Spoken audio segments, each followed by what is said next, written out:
중국의 대만 침략 가능성이 날이 갈수록 현실화되고 있는 가운데 참다 못한 대만에서 결국 선을 넘은 결정을 내렸다고 합니다.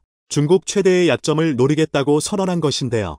그런데 막상 중국에서는 대만의 엄포에 코웃음 치면서 한국에서 들려온 소식에 기겁하고 치를 떨고 있다고 합니다. 단 한 발로 중국 문명을 석기시대로 되돌릴 수 있는 말도 안 되는 괴물 미사일이 한국에서 극비리에 개발되어 곧 실전 배치된다는 소식이 전해졌기 때문입니다.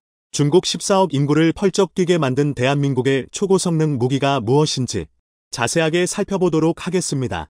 독재자들이 자신의 권력을 유지하기 위해 즐겨 사용해 온 수단이 있습니다. 바로 내부의 불만을 외부의 적으로 돌리는 것인데요. 최근 중국은 사상 최악의 경제 위기를 코앞에 두고 있습니다. 지난 2021년 채무불이행으로 중국 부동산 위기의 신호탄을 터뜨린 중국 최대의 부동산 건설사 헝다그룹이 지난 8월 17일에 결국 파산 신청을 하며 중국 부동산 붕괴의 시작을 알렸습니다.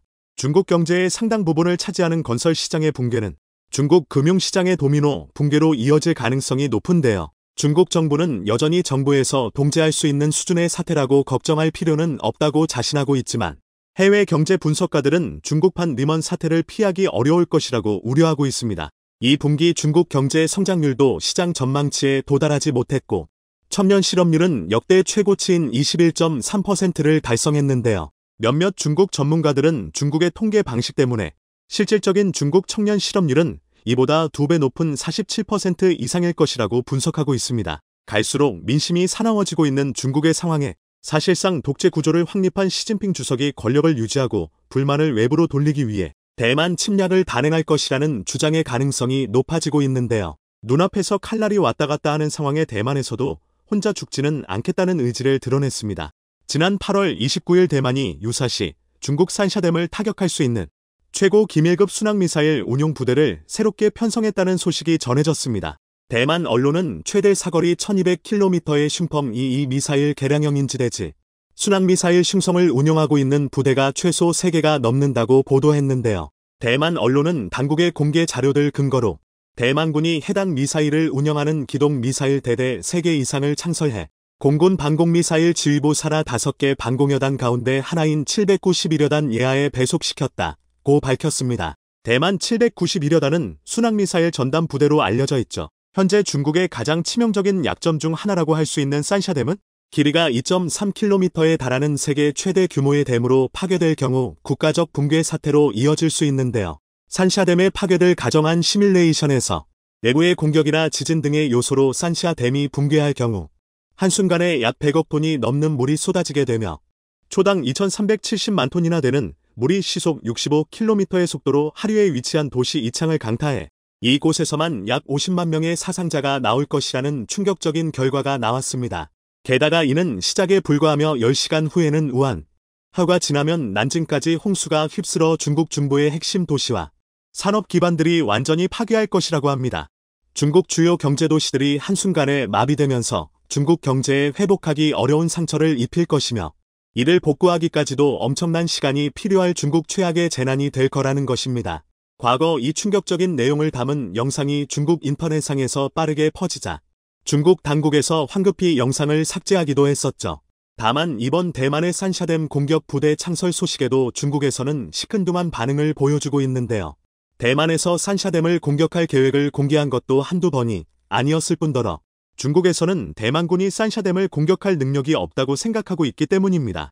대만에서 1200km 이상 떨어진 산샤댐을 대만군이 공격할 수 있는 수단은 슝성 순항미사일 뿐인데요. 중국군도 바보가 아니기에 약점이 될 수 있는 산샤댐 방공망을 굳건히 하고 있어 대만의 공격 정도야 막을 수 있다고 생각하고 있습니다. 그런데 대만의 미사일 소식에는 여유롭게 비웃던 중국이 최근 한국에서 공개한 미사일에는 극히 경계하는 반응을 보여주고 있는데요.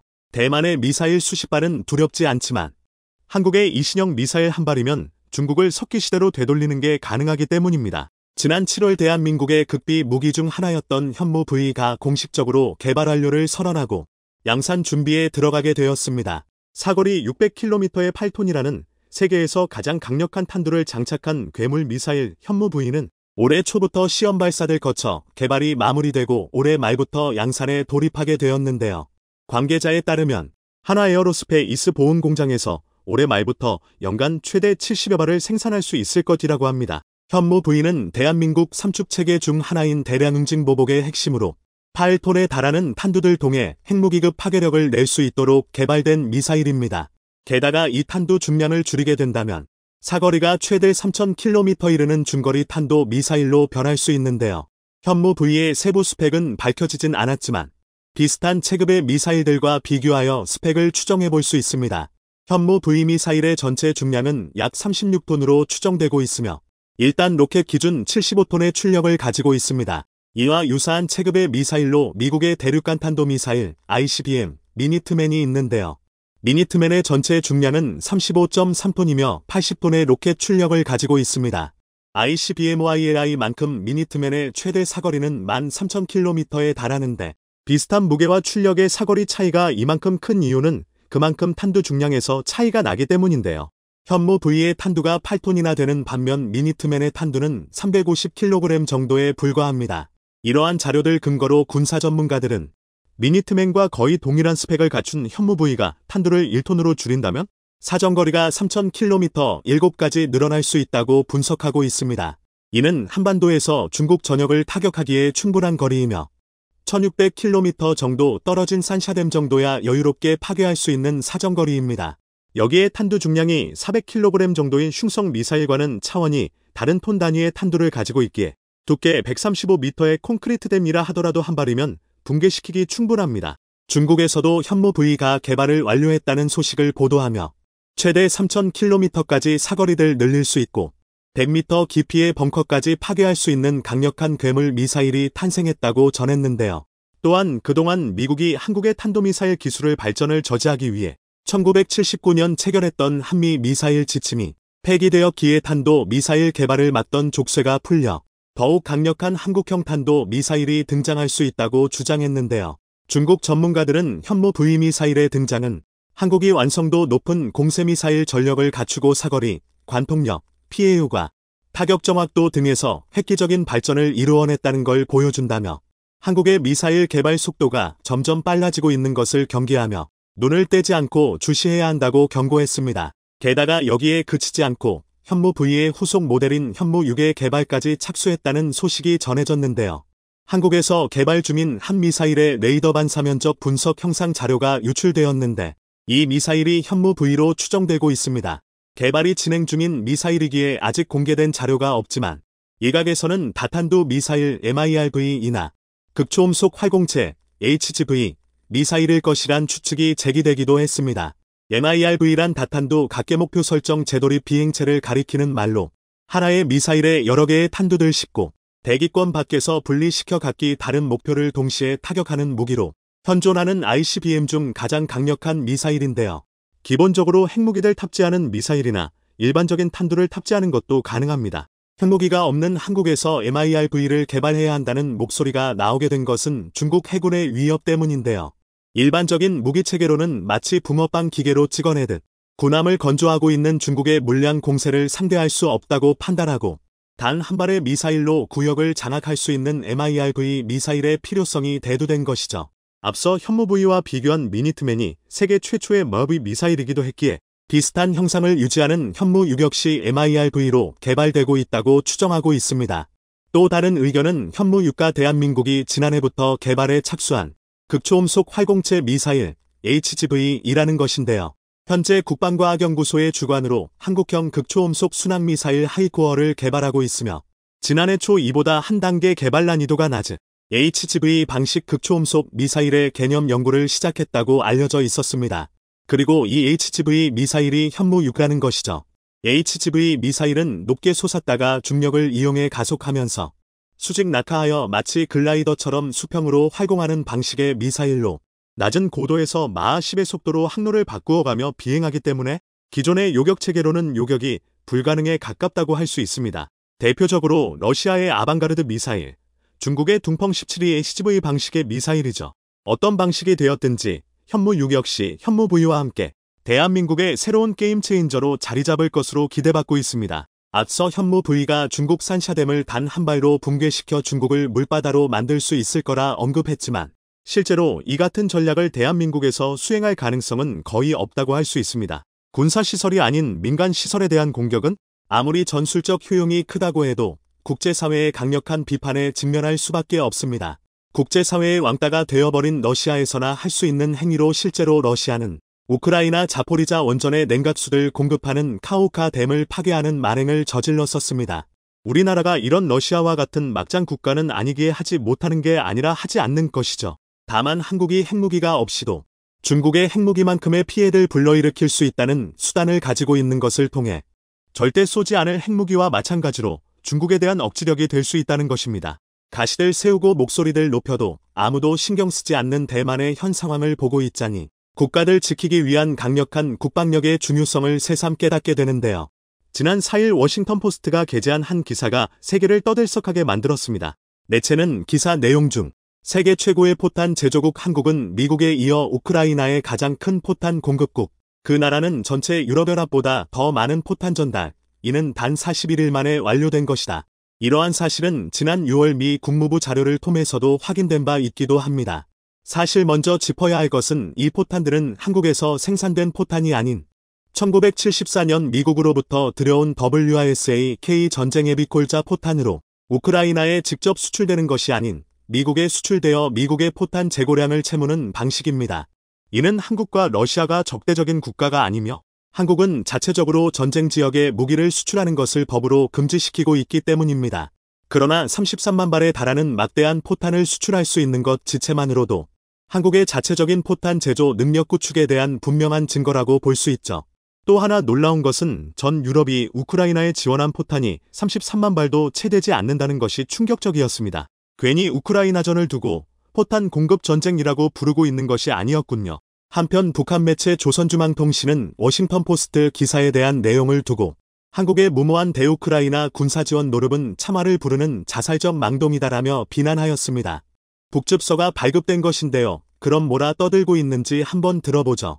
우크라이나의 치사성 무기들 한 번도 납입한 적이 없다고 한사코 뻗대오던 대한민국 것들의 호암무치한 협잡 노름의 진상이 다시금 드러나게 되었다. 한국 괴뢰 역도는 어느 한 언론과의 인터뷰에서 민간인들에 대한 대규모 공격과 대량 학살, 전쟁법 위반 등 심각한 상황이 발생하는 경우 남조선이 우크라이나에 무기를 제공할 수 있다는 망발을 뻐젓이 내뱉아 러시아 반발을 야기시킨 바 있다. 미국의 손때 묻은 하수인이 되어 동족의 나라인 러시아를 반대하는 부정의의 대리전쟁을 수행하고 있는 젤렌스키 괴뢰 도당에 대한 군사지원에 나서는 것은 러시아에 대한 적대시의 집중적인 발로로서 유혈적인 우크라이나 사태의 장기화를 부추기는 반평화적인 전쟁범죄 행위이자 대한민국 괴뢰들의 잘못된 선택은 물피고 파괴적인 재앙과 최악의 결과만 불러오게 될 것이다.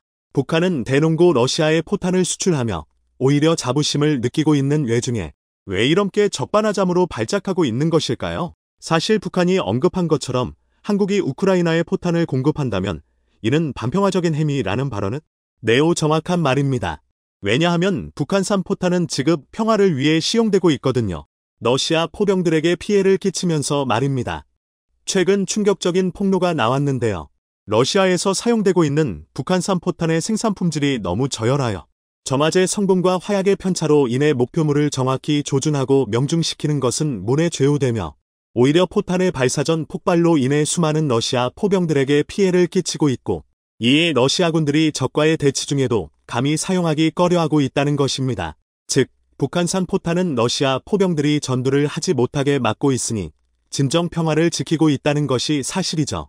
그러니 질중고, 성능줌은 한국산 포탄이 전쟁에 사용된다면 이는 북한 말맞다나 반평화적인 행동이라 할 수 있겠습니다. 포탄 내 점화제 성분은 일반적으로 질산암모늄, 알루미늄 분말, 니트로셀룰로스 등 다양한 화학 물질로 구성되는데요. 이때 성분의 함량이나 배합이 정확하지 않으면 탄약의 추진력이 물균일해지거나 심지어 폭발할 수도 있는데 질산암모늄의 함량이 너무 많으면 폭발하고 알루미늄 분말의 함량이 너무 적으면 탄약 추진력이 부족해져 목표물을 정확히 명중시키기 어려워집니다. 러시아에서 유출된 북한산 포탄 내부를 보면 배합이고 뭐고 그냥 있는 게 때려 넣은 듯한 모습을 볼 수 있는데요. 그 와중에 구리선이 없는 경우가 허다했는데 구리가 돈이 되니 빼돌렸나 봅니다. 한편 한국 풍산과 하나가 제조 중인 포탄들은 세계 최고의 품질을 인정받아 해외 각국으로 수출되고 있는데 특히 최근 한 해는 영국배 시스템즈와 차세대 자주포, MFP에 공급될 155m 모듈화 장약, MCS, 공급 계약을 체결하기도 하였습니다. 엠캐스는 탄두디에 일체형으로 답재되어 별도의 장약 공급 과정 없이 포탄을 빠르게 발사시켜줄 수 있는 첨단 장약입니다. 놀라운 것은 배 시스텝주의 맵비 자주포 사업 공동 파트너인 나인메탈 역시 2019년 엠캐스를 개발 완료하였으나 오히려 배 시스텝즈는 올해 초 개발이 완료된 하나의 MCS 장약을 선정한 것입니다. 성능과 가격 경쟁력 그리고 무엇보다 대량 생산이 가능하다는 이유였죠. 이것이 한국의 클래스. 북한산 포탄의 치명적인 결합이 드러나면서 한국과의 차이가 극명해지자 이런 비판적인 시선을 돌리기 위해 조선중앙통신은 반평화주의 한국 1위는 프레임을 씌우려고 하고 있는데요. 설득력은 전혀 없습니다. 오히려 한국계의 격차만 증명되고 있죠. 분단 이후 북한은 많은 천연자원을 지닌 지리적 이점과 또 일제강점기 시절 일본의 자본가들이 건설한 중공업 산업단지를 기반하여 빠른 공업 발전을 이뤘습니다. 당시만 해도 북한은 남북관계가 악화되면 남한에 공급하던 전력을 치단시키기도 하였는데요. 당시 북한은 세계 최대의 수력발전소를 갖고 있었으며 특히 북한의 흥남 지역은 일본을 제외하면 동북아에서 가장 거대한 중화학 공업단지가 들어서 있던 곳으로 유명했습니다. 그 시절 북한은 공업국가, 남한은 농업국기를 지향하고 있었죠. 사회주의 종주국 소련의 위상과 분단 국가 상태에서 군수산업의 필요성이 높았던 북한의 사정을 고려하면 김일성이 소련식 중공업 위주 발전 전략을 채택했던 것은 매우 자연스러운 일이었습니다.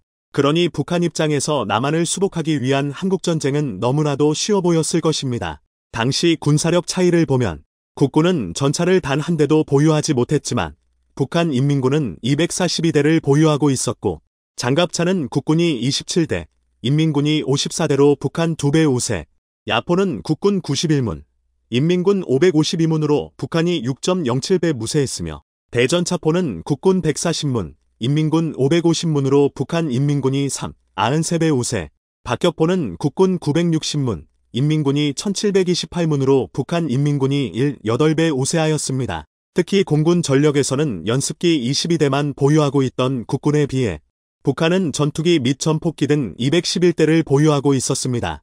즉, 군사무기 면으로는 비교할 수 없는 북한 인민군의 전력 우세로 인해 1950년 6월 25일 새벽 4시 남침 이후 단 1개월 만에 경상북도 일부 및 경상남도를 제외하고 대한민국 영토가 북한 인민군에 의해 강제로 점령되었죠. 그러나 70년이 지난 지금 비교가 불가능할 정도로 나쁘게 차이는 커졌습니다. 한국이 세계 12의 경제대국이자 지난해 세계 방산 수출 2위 국가로 성장하였지만 북한은 만성적인 전력 부족 속에서 공장조차 가동할 수 없는 꼬라지인데요. 스팀슨 센터의 38로스 연구원들은 평양 외곽에서는 1년에 단 몇 시간만 전기를 공급받고 있는데 이는 김정은의 10년사 때이다. 이러한 전력난이 포병의 화력을 결정짓는 포탄에 끼치는 영향은 지대한데요. 탄약고에는 화약을 최상의 컨디션으로 유지시킬 거대한 제습 장비가 필요하지만 북한은 전력난으로 제습장치 돌리지 못하고 있어 당연히 습기가 차고 화약이 눅눅해져 언제 터질지 모르는 팀킬 포단으로 번하고 있는 것입니다. 반면 한국은 막대한 자금을 들여 10년에 한 번씩 탄약 정비를 통해 탄피를 열고 내부 화약을 전부 교체합니다. 한국군이 주로 가지고 있는 포탄은 105mm 포탄 그리고 155mm 포탄 크게 두 종류로 105mm 포탄의 경우에는 한 발 정비 비용이 10만 원, 155mm 포탄은 15만 원 정도 든다고 하는데요. 한국은 이러한 수백만 발의 포탄을 10년에 한 번씩 최소 10만 원 들여서 수리를 하고 있다는 것입니다. 이것만으로도 차이가 극명하죠. 또한 여기서 그치지 않고 한국은 지속적인 무기체계의 성능 개량도 추진하고 있는데요. 우리가 우크라이나 도태 장비도 못 주고 있는 것이 아니라 한국군에는 도태 장비 개념이 없다는 우스갯소리도 있습니다. 패튼도 현역일 만큼 끊임없이 보수하고 개량하고 개발하고 있죠. 이런 상황 가운데 최근 한국 포병의 핵심 무기 체계인 K9 자주포의 엔진이 국산화되었습니다. STX 엔진은 SMV-1000 엔진 내구도 시험을 완료하면서 100% 국산화에 성공하였는데 한국산업기술기획평가원과 개발협약을 체결하고 불과 3년 만에 이뤄낸 성과입니다. 방사청은 그동안 STX 엔진의 SMV-1000 엔진 개발 기간을 1년 정도 단축시켜달라고 요구해왔습니다. 이는 사우디, UAE 등 중동 국가들이 자주포 도입 사업을 추진하기 시작했기 때문이었는데요. 이에 스텔스 엔진은 기존 MT-881 설계를 기반으로 국내의 구숙한 생산 라인을 최대한 활용해 SMV-1000 엔진 개발을 조기 완료하였고 내구도 시험까지 완벽하게 통과하였습니다. 스텔스 엔진에 따르면 이번 국산 엔진의 핵심 기술은 크게 두 가지입니다. 첫 번째는 1. 호환할 수 있는 설계 기술로, 즉 K9 자주포 체계 장비에 어떠한 변화도 없이 기존 엔진과 교체가 가능하도록 개발하여 안정적인 개량 및 비용 절감 효과를 가져올 수 있게 되었습니다. 두 번째는 부품의 국내 개발을 통한 기술 독립으로 국내 협력사와 핵심 부품을 순수 국내 개발로 제조 생신할 수 있는 인프라를 구축했습니다. 또한 기존 독일산 엔진 대비 연료 소비율을 5% 개선하는 데 성공하였는데요. 이는 피스톤의 연소 해석을 통해 연료 분사 특성의 최적화에 성공했기 때문입니다. 이번 K9 자주포의 엔진 100% 국산화 성공의 가장 큰 의의는 따로 있습니다. 바로 중동 지역으로의 자주포 수출이 가능해졌다는 것이죠. K9 자주포 디젤 엔진은 STX 엔진이 라이선스 쌓인 독일의 MTU 제품을 국내에서 생산해 공급해왔습니다. 그러나 사우디 UAE 등 중동 국가의 국제 정세 변화에 따른 독일 정부의 수출 승인 제한으로 추가 수주의 제약이 많았는데 이번 개발로 추가 수출 시장 개척은 물론 MTU에 지급하는 라이선스 비용까지 절감할 수 있습니다. 군사 전문가들은 최소 6조 원 이상의 직접적 수출 효과, 1000대 이상의 수출 몰량 확보가 가능하다라고 분석하면서 특히나 K9 자주포 엔진은 K10 탄약문 반장갑차, 에즈21 레드백 보병전 투 차량 등에도 사용되어 왔기에 100% 국산 엔진은 경제적 가치가 매우 높을 것으로 기대된다고 하였습니다. 또 이렇게 한국 기갑부대는 북한을 압도하게 되었죠. 불과 70년 전까지만 해도 전 세계에서 가장 가난했던 나라가 이제는 세계 민주주의의 무기고로 성장하였습니다. 한국전쟁 당시 에티오피아에도 도움을 받던 최빈민국 대한민국은 이제 세계 방산 수출 2위 국가로 누구도 가피 건들 수 없는 군사강국이 되고 있습니다. 30조 원 규모의 폴란드 무기 수출 총괄 계약에 변동사항이 발생했다는 소식이 전해졌습니다. 폴란드에서 도입을 고려하고 있었던 한국제 장갑차를 취소하고 개발로 방향을 선회했다고 하는데요. 이번 계약 변동 사태는 얼마 전 우크라이나 전장에서 촬영된 한 장의 사진에서 촉발되었다고 하는데 과연 어떻게 된 일인지 자세한 소식 알아보도록 하겠습니다. 얼마 전 러시아 텔레그램을 통해 공개된 한 영상이 큰 화제가 되고 있습니다. 러시아 전차가 우크라이나 진지를 향해 돌격하다 대전차 지뢰를 받고 폭약이 유폭하여 대폭발을 일으키는 장면이었는데요. 충격파를 일으킬 정도로 큰 폭발을 일으키며 완전히 산산조각 나버렸었죠. 러시아 전차나 장갑차들이 대전차 지뢰에 당하는 장면들이 계속해서 올라오고 있습니다. 반격에 나선 우크라이나와 반격을 저지하려는 러시아. 양측 모두 상대 전차와 장갑차의 진격을 막기 위해 사방에 지뢰를 뿌려대고 있습니다. 러시아군은 다연장 로켓을 이용하여 지뢰를 살포하고 있고 우크라이나 군에서는 로봇까지 이용하고 있는데요. 현재 우크라이나 전역에 흩뿌려진 수십만 개의 지뢰로 인해 러시아군뿐만 아니라 우크라이나군 역시 상당한 피해를 감수하고 있습니다. 서방에서 지원받은 우크라이나군의 레오파르트 2 전차와 브래들리 장갑차가 지뢰에 당해 격파되었다는 보고가 계속되고 있죠. 그런데 얼마 전 브래들리 장갑차가 격파되었다고 공개된 사진 뒤에 또 하나의 사진이 공개되어 전 세계를 놀라게 만들었는데요. 바로 격파된 브래들리 장갑차 승무원들이 별다른 부상 없이 전원 생존하여 찍은 사진이었습니다. 보시다시피 장갑차는 부서지고 불에 타 고철덩어리가 되었지만 뛰어난 방어 능력 때문에 병사들은 전원 무사 귀환할 수 있었던 것이죠. 이처럼 미국 장갑차가 보여준 뛰어난 방어 능력에 현재 운용 중인 서방 장갑차들도 방어 능력이 보강되어야 한다는 요구가 각 군에서 빗발치고 있습니다. 이는 한국 장갑차 도입을 결정했었던 폴란드도 마찬가지인데요. 지난 2022년 방산 수출 총괄 계약을 통해 현대로템의 K808 차륜형 장갑차 도입 계약을 체결했었던 폴란드는 얼마 전 계약을 변경하겠다고 알려왔습니다. 지난 10일 방위사업청에서 발표한 바에 따르면 방사청 관계자가 폴란드를 방문해 피치제트 관계자와 면담한 결과 폴란드 측에서는 한국과 K808 장갑차의 신규 공동연구 개발을 추진하고 있는 것으로 드러났습니다. K808 직도입에서 아예 새로운 장갑차들 공동으로 연구 개발하는 쪽으로 선회한 것입니다. 우크라이나 전쟁을 지켜본 폴란드에서 지금의 K808 장갑차의 방어력에 만족하지 못하고 더욱 강화되기를 원하고 있는 것인데요.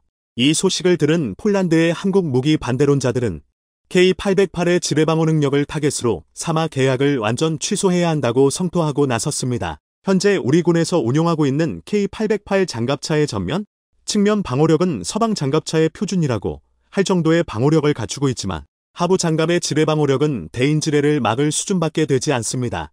나토 2 장갑차 방어력 등급인 스타라그, 스테너그, 4,569을 기준으로 레벨 1밖에 되지 않는 수준이죠. 현재 우크라이나 전쟁을 보면 알 수 있듯이 지뢰밭을 돌파할 때 이 정도 방어력을 가진 장갑차를 타는 것은 자살 행위라고 할 수 있습니다. 이 때문에 친독일파 폴란드 반대론자들은 한국에서 로비를 받고 있는 폴란드 국방부에서 어떻게든 한국 무기를 끌고 가기 위해 이러한 문제점을 축소하고 공동개발로 방향을 선회했다고 주장하고 있습니다. 하지만 우리 군에서 운용하는 K808의 방어력이 낮은 것은 국내 전술 환경과 K808 장갑차의 용도상 굳이 높은 지뢰 방어력이 필요가 없었기 때문입니다. 국내에서 K808을 도입할 당시 대전차 지뢰가 깔려있을 수 있느냐지보다는 포장도로에서 신속한 기동으로 병력을 빠르게 수송하는 것을 목표로 하고 있었기 때문에 굳이 하부를 강화하여 무게를 늘리고 속도를 줄이는 것보다 기동성을 느리고 도입 가격을 줄이자는 선택을 했었습니다. 덕분에 K808 장갑차는 포장도로를 기준으로 시속 100km로 기동하며 수색 및 병력 수송 임무를 수행할 수 있습니다. 또한 지뢰의 위협이 큰 운파병형 K808 장갑차는 스타그나 레벨 3급 지뢰 방어 능력을 갖추고 있습니다. 즉 효율성을 위해 K808의 하부 장갑을 줄인 것이지 폴란드의 요청사항에 따라 얼마든지 강화할 수 있는 부분이라는 것이죠. 지난해 방산 수출 총괄 계약 당시 폴란드 국방부에서는 뛰어난 성능과 기동성을 갖추고 있으면서 가격이 기존에 운용해오던 노소막 장갑차의 4분의 1 정도밖에 되지 않는 K808 도입에 적극적인 관심을 보여줬었습니다. 그리고 이번에 공동개발로 방향을 변경한 것은 한국에서 K808 장갑차를 강화할 계획을 공개했기 때문으로 보이는데요. 현대로템에서는 지난해 폴란드에서 K808 장갑차 공동개발을 제안했을 때부터 폴란드를 비롯한 외국 수출을 위해 스타그나 레벨 4급 하부 방어력을 갖춘 30톤급 차륜형 장갑차 개발 사업을 진행하고 있었습니다. 이는 현대로템이 세계 군수시장을 공략하기 위한 새로운 전략이었는데요. 현재 차륜형 장갑차 수출 시장은 포화 상태라고 할 만큼 경쟁이 치열한 상황으로 특히 유럽 시장에 한국이 끼어들기란 어려운 부분이 많았었습니다. 따라서 현대로템에서 얻을 이윤을 다소 줄이더라도 유럽 진출의 돌파구를 마련하기 위해 폴란드와 손을 잡으려고 했던 것이죠. 막대한 장갑차 수요를 가지고 있는 폴란드 납품을 통해 유럽 시장에서도 충분한 경쟁력을 갖출 수 있음을 증명하여 차세대 유럽 장갑차들과 경쟁하겠다는 계획으로 이번 K808 계약 변동을 통해 폴란드와 현대로템의 차기 차륜형 장갑차 공동개발이 한편으론 한국은 그렇다 쳐도 폴란드에서 K808을 도입하려는 이유의 의문이 제기되기도 하는데요. 폴란드는 현재 핀란드의 차륜형 장갑차 파트리아 안부이를 로소맥이라는 이름으로 라이센스 생산하여 대량으로 운용하고 있었습니다. 그리고 폴란드의 차기 차륜형 장갑차 역시 노소막 생산을 통해 획득한 기술력으로 개발할 예정이었기에 폴란드에서 K808 장갑차를 원해온 것은 K2 전차나 K9 자주포를 구매했던 것보다 이해하기 어려운 결정이었죠. 하지만 핀란드는 자국 무기에 대한 개조도 쉽게 허락하지 않으며 군사기술 유출에 폐쇄적인 입장을 고수하고 있어 폴란드의 차세대 차륜형 장갑차 개발이 난관에 부딪히고 말았습니다.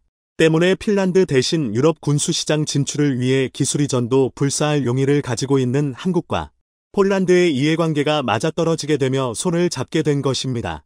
그리고 K808뿐만 아니라 대한민국 장갑차의 방어력을 한 단계 도약시키기 위한 신기술의 개발에 착수했다는 사실이 얼마 전 국방과학연구소 공고를 통해 드러났습니다. 국과연에서는 올해부터 2027년까지 장갑차의 대전 차지리에 대한 복합 하부 방어 기술 연구에 착수하겠다고 밝혔습니다.